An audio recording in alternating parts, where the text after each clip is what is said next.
Drama serial बेरंग की आने वाली एपिसोड में हम देखेंगे कि फाखरा बेगम अपने ऑफिस के काम से शहर से बाहर जाती है और जिस पर वो दुर्दाना को बोलकर जाती है कि तुम एनी और अफान पर ख़ास तौर पर कड़ी नज़र रखना, जिस पर दुर्दाना बेगम जो है वो इमल पर भी नज़र रख के बैठी है। अफान जो कि महरोज से किया हुआ वादा पूरा कर रहा है, वो एनी के लिए घर में स्टूडियो रूम तैयार करवा रहा है बदर से बोलकर, और साथ ही साथ उसे बोलता है कि घर में किसी भी फर्द को इस बात का पता ना चले, लेकिन ये सब कुछ खामोशी से होना चाहिए।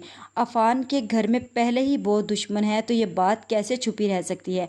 इमल को ये बात बर्दाश्त नहीं होती कि आखिर अफान एनी के लिए ये सब कुछ क्यों कर रहा है, जिस पर वो घर में तूफान खड़ा कर देती है। इमल से एनी पहले ही बर्दाश्त नहीं हो रही, वो चाह रही है कि वो इस घर से चली जाए, क्योंकि एनी के पास बच्चा है और उसकी गोद अभी तक खाली है और अब वो अपनी सगी बहन के ख़िलाफ़ हो चुकी है और उसे इस घर से निकालना चाहती है। घर में एनी के ख़िलाफ़ सारे हो चुके हैं सवाए अफान के। वो इसीलिए एनी का साथ देता है कि महरोज़ भाई ने मुझसे वादा लिया था कि मैं एनी का साथ दूंगा हमेशा, लेकिन जब अफान और एनी को शक की नज़र से देखने लग गया है, इस घर में अफान एनी से मोहब्बत करने लगेगा और इस बात का इकरार जो है वो सिद्रा से कर चुका है।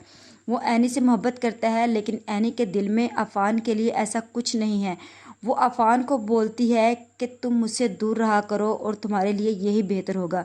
अब आने वाली एपिसोड में होगा क्या कि अफान बदर को बोलेगा कि इस स्टोर का सारा सामान कहीं और शिफ्ट कर दो और स्टूडियो का जितना सामान है यहाँ ले आओ, लेकिन ये काम जल्द से जल्द हो जाए। जिस पर बदर बोलेगा फिक्र ना करे भाई, हो जाएगा, मगर करना क्या है। जिस पर अफान बोलेगा इस स्टोर की जगह एनी के लिए स्टूडियो बनेगा।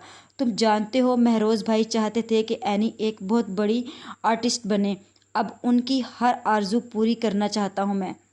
जब ये सारी हकीकत इमल के सामने आएगी तो वो अफान और एनी से बोलेगी कि बदर को तुम लोगों ने अपने साथ मिलाया हुआ है, तभी तो मैं कहूँ कि मेरे सामने उसकी इतनी ज़ुबान कैसे चल रही है।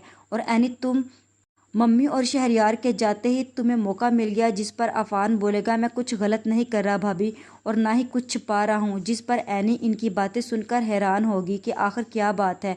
तब इमल बताएगी कि तुम्हारे इशारों पे नाचने वाला अफान तुम्हारे लिए इस घर में स्टूडियो बना रहा है और तुम इतनी मासूम बनकर खड़ी हो जैसे तुम्हें कुछ पता ही नहीं। एनी को ये सब कुछ सुनकर गुस्सा आएगा और वो अफान के मुंह पर एक ज़ोरदार थप्पड़ मारेगी और उसे बोलेगी कि तुम्हें मना किया था ना इन सब बातों से, और बोला था कि मुझसे दूर रहो, मेरी ज़िंदगी से दूर हो, तुम बाज नहीं आ रहे, मेरे लिए क्यों मुश्किलात पैदा कर रहे हो। अब आने वाली एपिसोड में हम देखेंगे कि अफान ये सब कुछ देखकर एनी के साथ शादी करने के लिए तैयार होगा। क्या अफान जो है सबके शक को हकीकत में बदलेगा।